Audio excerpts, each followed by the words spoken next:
So I had no intention of filming today. However, Rachel from Bush Edge Homesteading Australia made me do it. Thanks, Rach. So she just posted some of her seedlings that she had going, and she had pumpkins literally bursting out of their pots. And I haven't even started my pumpkins yet because I thought it was too early. So this morning I went into the greenhouse. I have now, whoa, it's pretty windy. Oh my goodness. So the weather has turned. I'm in the greenhouse now. So I needed those little pots that I put in my little mini greenhouse in order to be able to germinate some more seeds. And all the tomatoes and chilies were in those. So this morning I did this. So all of them have been up potted, and that then allows me to use the little seedling cups that they were originally in. So we are going to get planting some of these seeds that I have. So I'm going to take you inside and show you all the seed varieties that I have got that I'm thinking of putting in. I think I'm going to run out of space with a couple of them, but we'll see how many we can get in because those pumpkins were impressive, Rachel, and I need to get onto that obviously ASAP. Okay, so let's go inside and I will show you what we are working with. So I've laid them out into all different categories. We're going to start with the pumpkins because that's obviously what has sparked this sudden need for some planting. So there's 5 different varieties in here. I've also pulled out all of my bush and climbing beans. And then there's a few other things that I will go through. So first of all, the varieties of pumpkins I'm growing is the spaghetti squash, the baby boos, the red curries, Long Island cheese, and some sweet dumplings, which are the ones that have those little divots in them. And then in regards to beans, we've got some dwarf green beans, some yellow bush beans, jade bush beans, which I know Anthony from Sydney Backyard Veggie has a lot of success with those, some Botoli rooster bush beans, some purple king climbing, which I'm going to do a little TP in the new square garden bed, which I think will look really cute, and some Cherokee wax, which I did last year, which are the yellow climbing beans.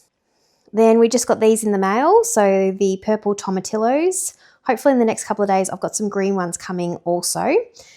And that capsicum 7 mix. Now that's going to have to go in a big container at the same time because obviously you don't know which one is which. I got some Sugar Baby watermelon for the kids and some okra. So that'll be the first time trying that, which should be really good. And then we've got 2 varieties of corn. So I'm just going to start this Sweet Max one first, and then I can do the other one in a few weeks' time.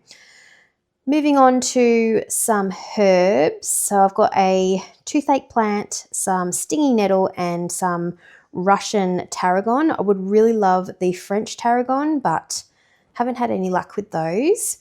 And then a whole range of sunflowers. I can't believe that I'm going to be starting sunflowers. So I've got the peach one that I had last year, which was absolutely stunning. I've got the original seeds that I purchased and then the ones that I collected myself. Then there's some small sunflowers and then the teddy bears. And then finally is a selection of flowers. There's lots of California poppies in here, everlasting daisies, some zinnias, cosmos, and yeah, that's about it. So let's get planting. So I unfortunately had a few losses in this round. I'm not sure what happened. I'm assuming maybe there was a lack of water because I thought the soil was damp, but maybe it actually wasn't as damp as I thought it was. So I've just had to replant my eggplants today. I put a couple more serranos in there because the ones that had germinated had started to do what this bishop's crown's doing here. See that? So I took most of them out today. So I've replanted those ones. I've got my first Bulgarian carrots coming up. I have a really good history with Bulgaria. Just maybe I'll tell you about it one day. I did travel to Bulgaria and it was quite funny, all the things that happened in Bulgaria. And no golden capsicum, no black jalapenos, and no striped sugar rush peach. And I had the Scarlet's chili. I had 2 going really well and both of them as well are no longer. So I've replanted some of those. So let's get all these new seeds going with these existing seeds that I've also had to replant a lot of this morning.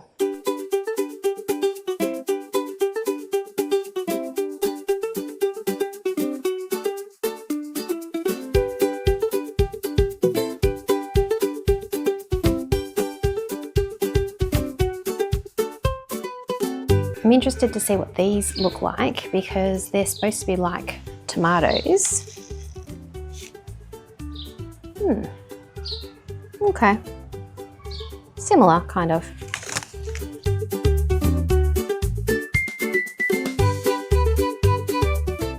And then all the flowers and herbs we will put in here.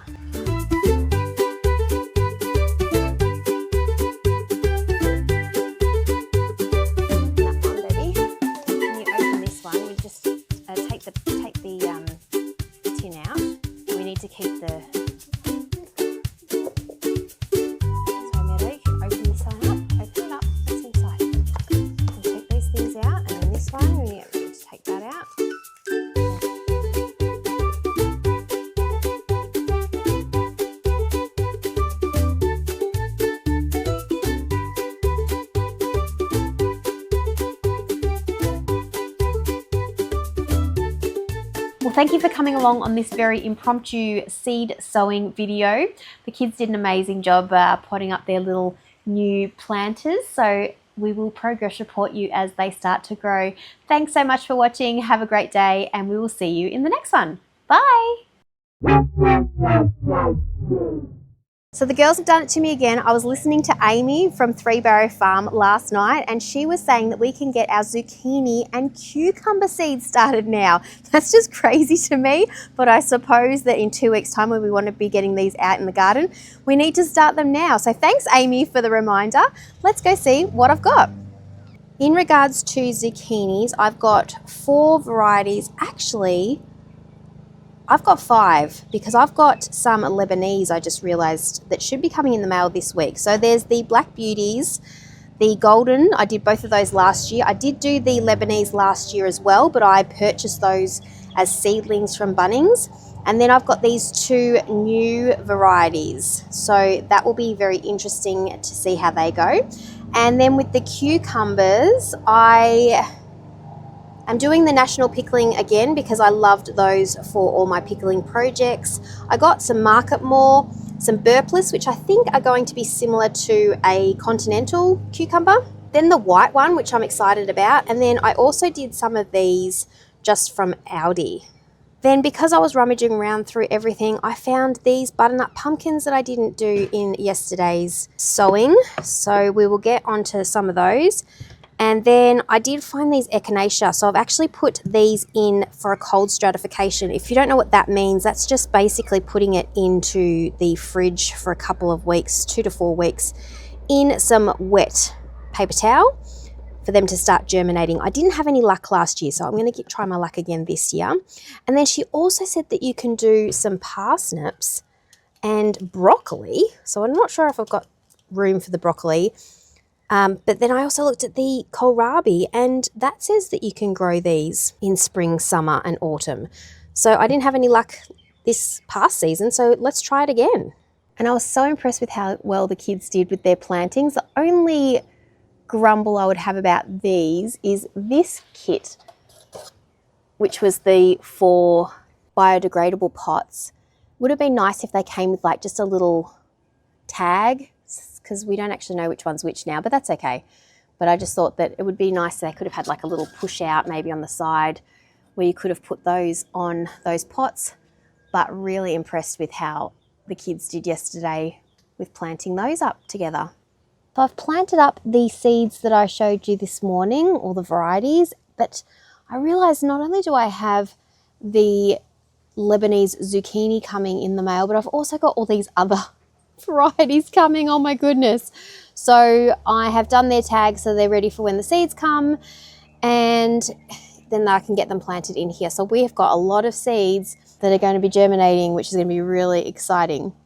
Just did a quick harvest too as a side note, and look at this absolute perfection of a little Brussels sprout with some tiny little Brussels sprouts on it there. I'm going to steam this up with dinner tonight. I think this is going to be absolutely delicious.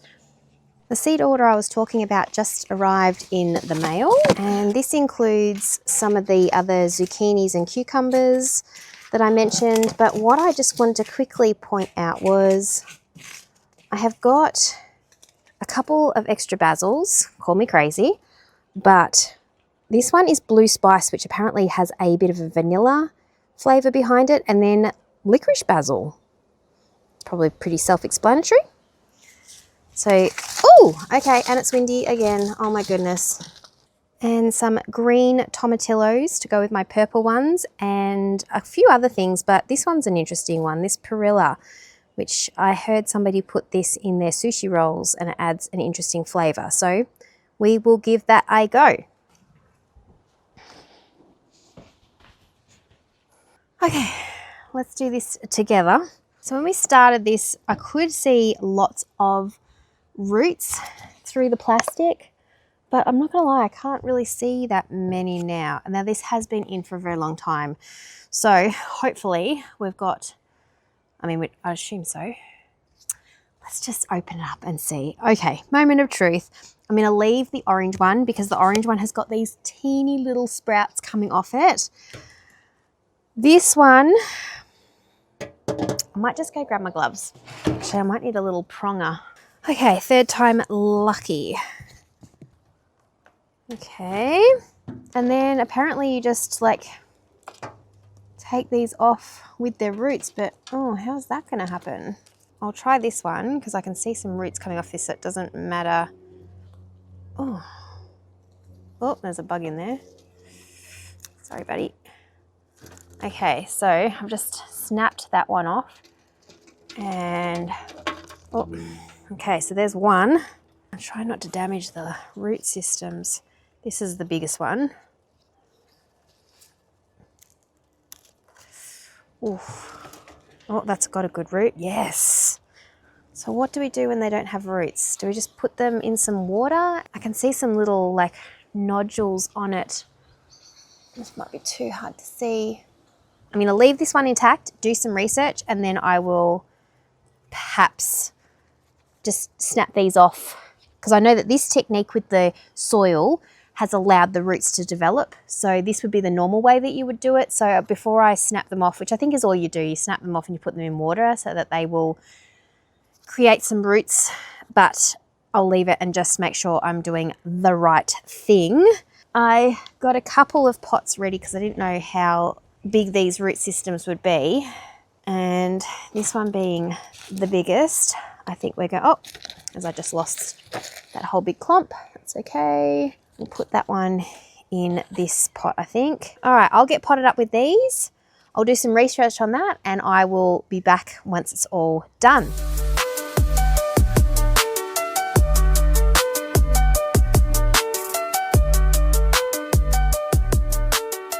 I've just grabbed one of these supports just because these ones are so big, and I'll just pop that in there just so that they've got something to lean up against. It is windy again today. Might even go grab another one. There you go, just holds them up. And then these ones, I might put one in for support as well on these, but they might be okay because they're going to go back in the greenhouse because it is nice and toasty warm in there. So I've just grabbed a couple of these little stake things that I got given when I bought those cloches. So I thought maybe that's a good support. Oh, is it going to fit? Oh, it's not going to fit. Okay. There we go. That one fits. So yes, I was correct. You just have to snap these off and place them in some water until they develop roots.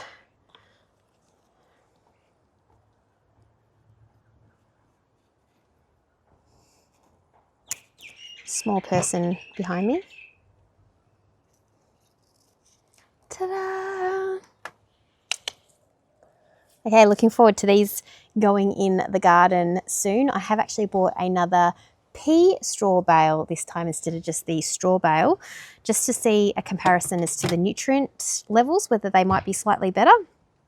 Who knows? Now the next thing I have to Google is, can I eat said remaining sweet potato?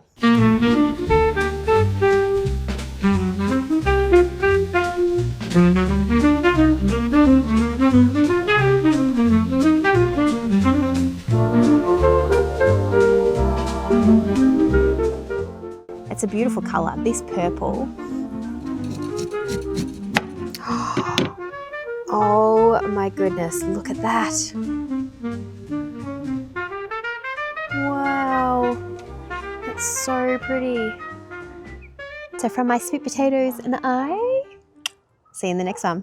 You know how sometimes people do bloopers at the end of their videos? I thought that I might film this because some of you actually may find this funny. So if you watch the video where I dug up all the chilies, peppers and capsicums to overwinter them for the winter, I realized as I started doing that I was not going to know which variety was which because I didn't have any tags on them. So I actually, you didn't see this part, but I actually cut up a milk carton to get the plastic. And then when I went to use the hole punch, I realized that the hole punch wasn't strong enough to get through the plastic. So because I had the hole punch, I thought, oh, I'll just do them out of paper. Well, there's been some snails in the old greenhouse and the paper is non-existent anymore. So I now not know what any variety is. I do know that this one is a red capsicum only because we filmed that a few weeks ago. And if you can see, it's actually got flowers on it. There's one, two, there's one over here. There's probably some others. Yeah, there's some little ones on the other side as well. So you can see all the munching that has happened where they have disintegrated at the bottom there.